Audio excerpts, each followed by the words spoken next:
Welcome back to the Deep Dive. Our mission here is to take that stack of sources you share with us and, turn dense information into something clear, actionable, and genuinely insightful. Today, we are wading into some very complex territory. Definitely. We're talking about human connection, relationships, and specifically, infidelity. And we have a really compelling source to guide us. It's titled Dissatisfaction, Revenge, or Passion: Reasons for a Woman's Infidelity. Exactly. And we found not one or two, but six pretty distinct reasons that seem to drive this behavior.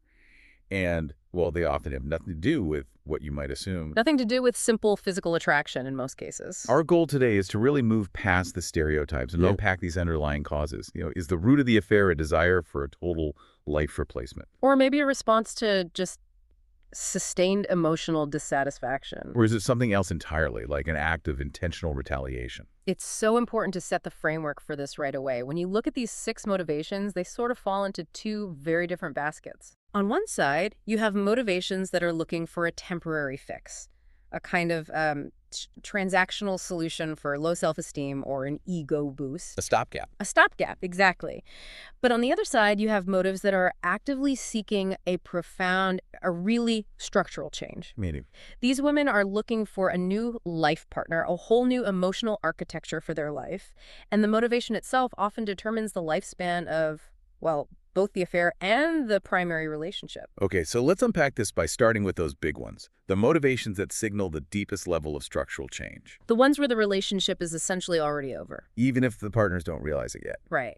Please like, subscribe, and leave a comment. You are doing important work. So the first motivation on our list is incredibly specific and, I have to say, pretty brutal.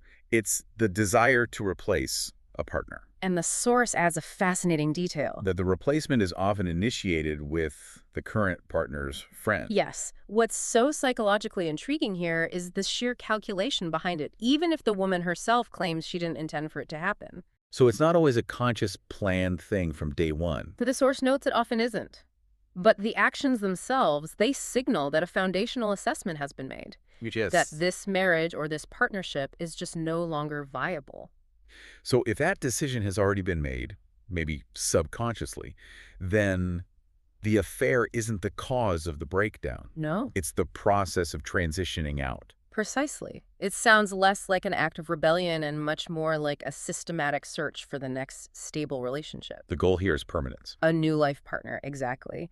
And that emphasis on choosing someone already inside the social circle, like the partner's friend, it just adds a layer of efficiency to the whole replacement process. It's a known quantity. A known quantity, accessible, and they're already sort of integrated into her life context. It just simplifies the move from one relationship to the next. Okay, so if that motivation is about replacement, because the relationship is fundamentally broken, let's jump to the 6th motivation on the list. Because it seems to focus on preventing that decay from happening in the first place. Escape from boredom. Boredom sounds so benign, doesn't it? But the source frames it as a really deep-seated stagnation. How so? They use this powerful metaphor describing the relationship itself as requiring constant fuel. When it stops needing effort, stops providing excitement or romance or any new experiences, it just stalls. And that stagnation creates a vacuum. It does. If the core relationship isn't providing that dynamic range of emotions, the human impulse is to go seek them somewhere else, just to feel alive. Which is why those affairs are often so characterized by drama and intense, fleeting passion. Exactly. The solution the source suggests seems so practical it almost sounds too simple. It says to find a shared hobby or activity that excites both partners. But that points to the core mechanism of this motivation, doesn't it? What do you mean? Boredom implies the capacity for the relationship to work is still there. The structure is fine, but the content is lacking. So adding a new activity is about changing the content. Right. It's an effort to shift the dynamic from 2 people just coexisting to 2 people actively creating excitement together. That's a huge distinction from the replacement motive. Where the desire is to change the person, not just the activity. Precisely. Okay, this is where the discussion pivots. Yeah. We're moving from external factors like stagnation to internal psychological demands. Right. We have 2 motivations that deal with the search for attention, but they operate on completely different planes. Let's start with the one that seems most, responsive to the partner's behavior. lack of attention. or unmet emotional needs.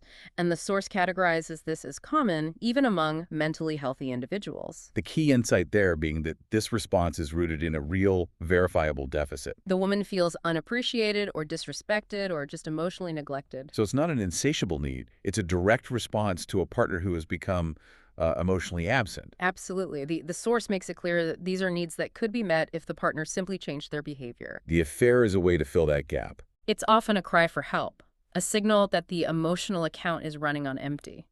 And if the primary partner recognizes that deficit and truly adjusts their behavior, this motive can just dissipate. But if that motive can be fixed by the partner's actions, the third motive is a whole different ballgame. A fundamentally internal crisis. Addiction to male attention. And the source suggests this indicates a certain degree of emotional instability. This isn't about the partner failing to meet needs. No. It's about the woman relying on constant external admiration just to prop up her own shaky self-esteem. It's a dependency. A dependency on external validation. The affair partner just acts as a perpetual source of what you might call narcissistic supply. That reframes the whole dynamic. The affair isn't a protest against the relationship. No, it's an emotional maintenance tool for the individual. If it's a constant craving, how does the source say this cycle is managed? Well, they note the struggle to break free from it, and what's especially telling is their observation about the chosen affair partner. What about them? They are often of lower status or younger. It's very specific. Sure. And that choice is not an accident, I'm guessing. Not at all. By selecting a man who is clearly less established, the woman maintains complete emotional control and high status within that external dynamic. So the younger, lower status partner is ideal.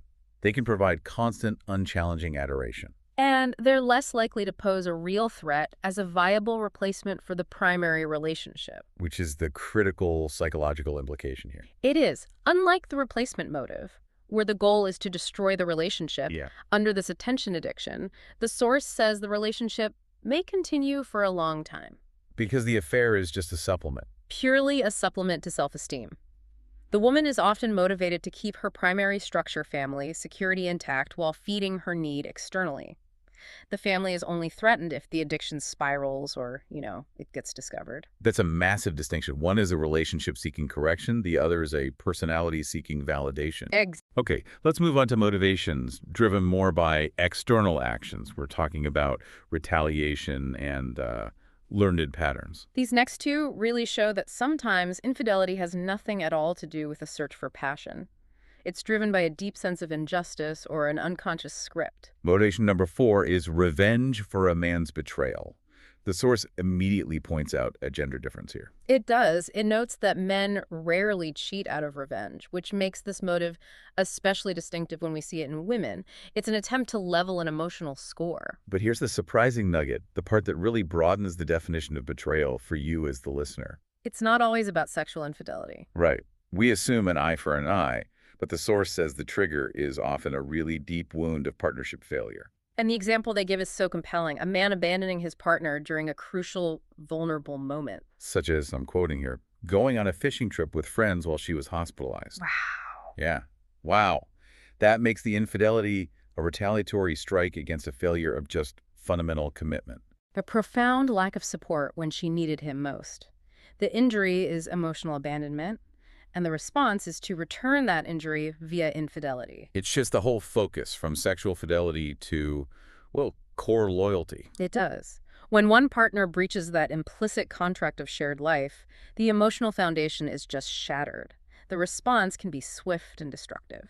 Finally, we get to the 5th motivation, which seems to operate completely outside of the relationship's current dynamics. It's driven entirely by unconscious influence. Repeating a parental family pattern. This ties right into what psychologists call learned relationship schemas, or, inherited script. What does the source say about it? It explains that if infidelity was a normalized, common behavior among the female relatives in her upbringing, a mother, an aunt, a grandmother, she may unconsciously replicate that behavior. So it's not even an active desire or a conscious choice. Not necessarily. If this behavior was just part of the established family vocabulary, she learns that this is simply how relationships work. That they endure despite, or maybe even because of, external partners. Exactly. It's not a response to a specific problem with her current partner at all. It's an ingrained belief system about the nature of partnership itself.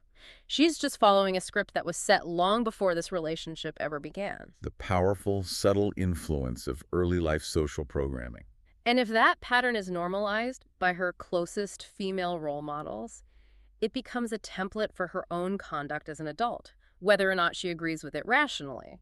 We have covered such a complex and, frankly, surprising spectrum today.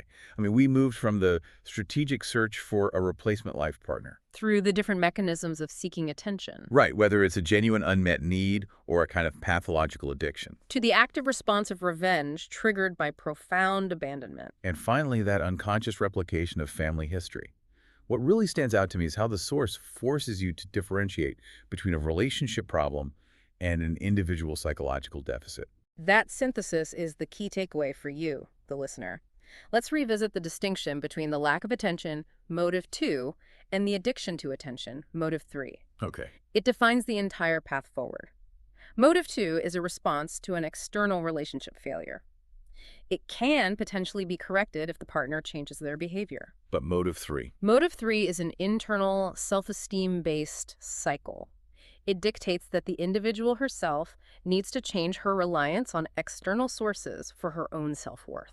Understanding which mechanism is at play is everything. It's the difference between saving a relationship through behavioral adjustment and watching it implode because the core driver is an unaddressed psychological addiction. And it suggests that some acts of infidelity are so much less about the person who is cheated on. And far more about the person who is cheating, struggling to manage their own sense of self. That's the truth this deep dive reveals. So here is a final provocative thought for you to consider, one that ties together this whole wide range of motivations. Let's hear it.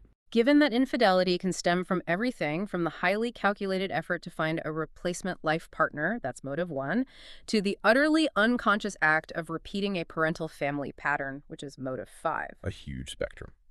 What does this variety really imply about the shared expectations we hold for our primary relationships? If a partnership can be functionally used as self-esteem maintenance or an emotional crisis response or an accidental replication of trauma, does the concept of a successful or, for that matter, monogamous relationship even have a universal definition anymore? Please like, subscribe, and leave a comment. If you want to overcome betrayal, break toxic cycles, take control of your relationship choices, read How to Deal with a Love Triangle. The link is below the video.